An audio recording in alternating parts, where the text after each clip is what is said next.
Hi guys, happy Monday to all of you and welcome back to the Habit Game.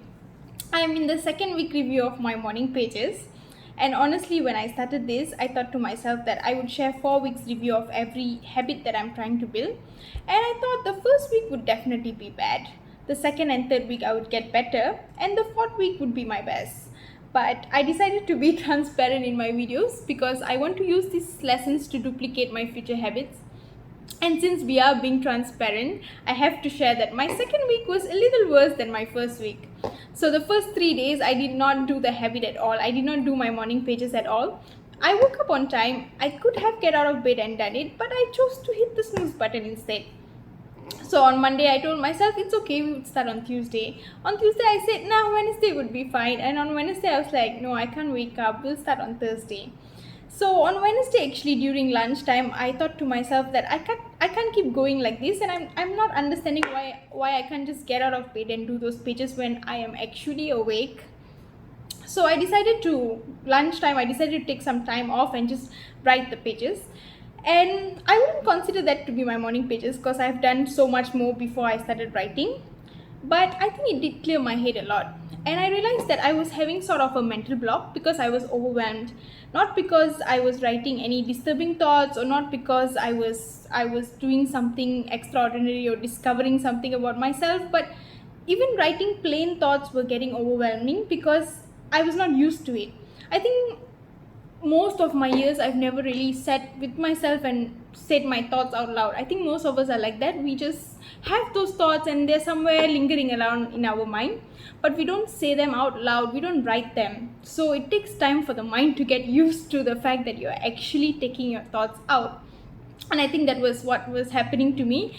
Everything was happening at a time and there was too many things going on in my head that I decided to just hit the snooze button instead of writing them down. But when I wrote those pages on Wednesday, I thought to myself that if I would have just done this for the past 3 mornings, I wouldn't have reached this point. So that is the point of morning pages, is that you take out all those extra thoughts that comes from the earlier days so you do not feel overwhelmed at the end of the day. So yeah, 3 things I think most of us will go through when we start doing something very different. One is you will definitely face a block at some point, especially probably at the initial stages. Second is that you have to catch yourself in it, no matter what habit you're doing. At this point, yes, it's morning pages, so getting up in the morning is an issue, and if you're having a mental block, it gets even worse. But any habit you're doing, catch yourself that you're blocking yourself somewhere at some point. And third is, of course, to just walk through that block, to just overcome it and do the habit. And then you will realize that it was not such a big block. It was just your mind trying to hesitate because it's something so new. So you would definitely go through these 3 stages. And to walk through the third part where you have to just get through that block, I found a little trick the next day. So on Thursday, I decided to use the 5-second rule. If any of you have not heard of it, I will share the link in my description later. It is Mel Robbins' 5-second rule, where you count backwards and then just do what you were supposed to do. So basically, if you're on bed, you count 5, 4, 3, 2, 1 and get off bed. So you have to set your mind earlier that at the count of 1, my feet will touch the floor. And that is what I did Thursday morning. I did 5, 4, 3, 2, 1 and my feet was on the floor. And I got up and did the morning pages, and honestly I felt so good after that. I think because probably the habit somewhere or another is already forming that I want to take my thoughts out, and I feel good about doing it. And I used that on Friday as well, and it worked magic as well for me.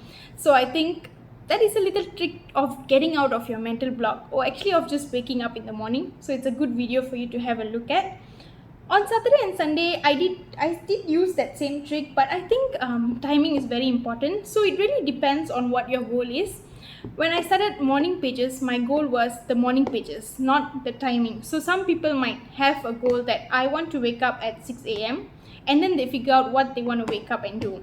But for me, the habit was to build the morning pages and the morning routine before I start my day, no matter what time I wake up. So on weekdays, it's a little easy for me to build that because I have to get in work. So it's very easy for me to estimate what time I get up, what time I do my morning pages, I get ready, I go to work.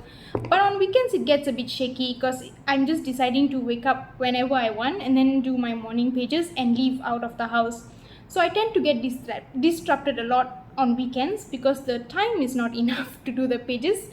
And I think that I'm really liking the time of spending time with myself and sharing, taking out my thoughts and just trying to look at where my life is heading. And just spending time with myself is just making me happy. So when I get disrupted in between and I have to leave, it makes me kind of moody in the morning. So I've got to plan my weekends a little better.